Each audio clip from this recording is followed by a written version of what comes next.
पाकिस्तान की तालीम वारी वज़ारत के एक इदारे पाकिस्तान इंस्टीट्यूट ऑफ एजुकेशन मुल्क में तालीमी इदारनि अंदर बुनियादी सहूलतन की फ़राहमी के हवाले से खौफनाक रिपोर्ट पेश कई है, जिनमें मुख्तलिफ रीजन्स विच में तालीमी सहूलतन की अण बराबरी जा खौफनाक नतीजा ज़ाहिर थिया हैं।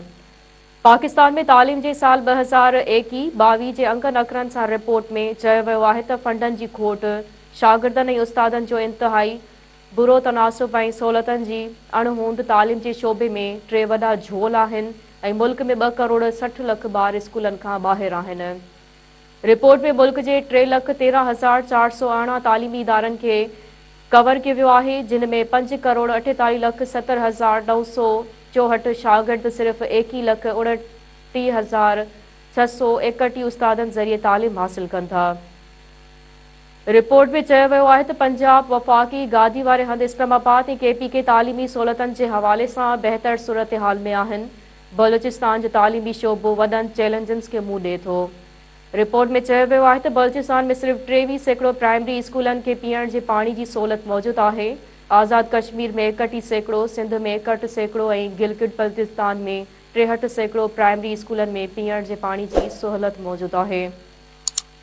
रिपोर्ट में जणायो वियो आहे त मिडल स्कूलनि में सूरत हाल बहितर न आहे, जिते बलूचिस्तान में 40%, आज़ाद जम्मू कश्मीर में 52% सहूलत मौजूदु आहे, जॾहिं त सिंध में 59%, बलूचिस्तान में 39%, आज़ाद कश्मीर में 61% ऐं गिलगित में 61% चौधीवारी की सहूलत मौजूदु आहे।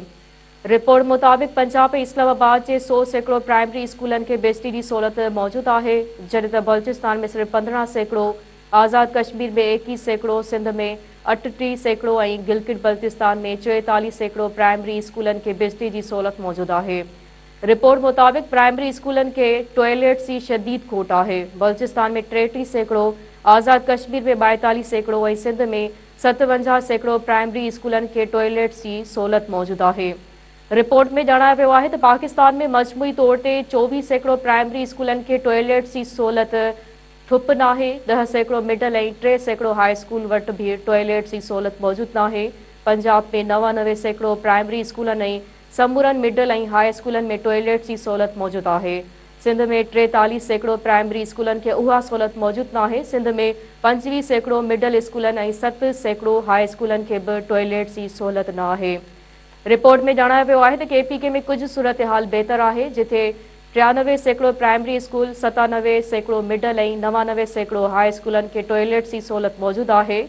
अंगन अखरनि मूजिबि बलूचिस्तान में सूरत हाल इंतहाई गंभीर आहे, जिथे 77% प्राइमरी स्कूल, 61% मिडल स्कूल ऐं 4% हाई स्कूलनि में शागिर्दनि लाइ टॉयलेट्स न आहिनि। रिपोर्ट में चयो वियो आहे त आज़ाद कश्मीर में 58% प्राइमरी स्कूलनि में, 24% मिडल स्कूलनि में, 23% हाई स्कूलनि में टॉयलेट्स मौजूदु न आहिनि। गिलगित बल्तिस्तान में 28% प्राइमरी ऐं 10% मिडल स्कूलनि के भी उहा सहूलत मौजूदु न आहे। सर्वे में जणायो वियो आहे त 2,27,506 इदारनि में 4,25,76,130 शागिर्द तालीम पिराइनि था, जिते 16,25,744 उस्ताद कमु कनि था। सॼे मुल्क में सरकारी ऐं ख़ानगी स्कूलनि जो तादाद 3,13,418 आहे।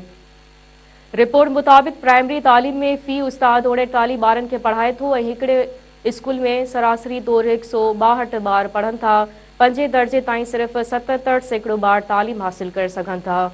रिपोर्ट मूजिबि मजमूई तौर ते मुल्क जो 1.7% GDP तालीम ते ख़र्च थिए थो। मुल्क अंदर 2 करोड़ 62 लख खां वधीक ॿार स्कूलनि खां ॿाहिरि आहिनि, जंहिंमें ॿारनि जी मजमूई आबादी जो 39% ॿार स्कूलनि खां ॿाहिरि आहिनि। उन्हनि में 1 करोड़ 17 लख ॿार पंजाब, 76 लख ॿार सिंध, 36 लख KPK, 61 लख बलूचिस्तान ऐं 8 लख इस्लामाबाद जा ॿार आहिनि, जेके स्कूलनि खां ॿाहिरि आहिनि। रिपोर्ट में इहो बि जणायो वियो आहे त 2016 में स्कूलनि खां ॿाहिरि ॿारनि जो तनासुब 44% हो, जेको 2021 में घटिजी 39% थियो आहे।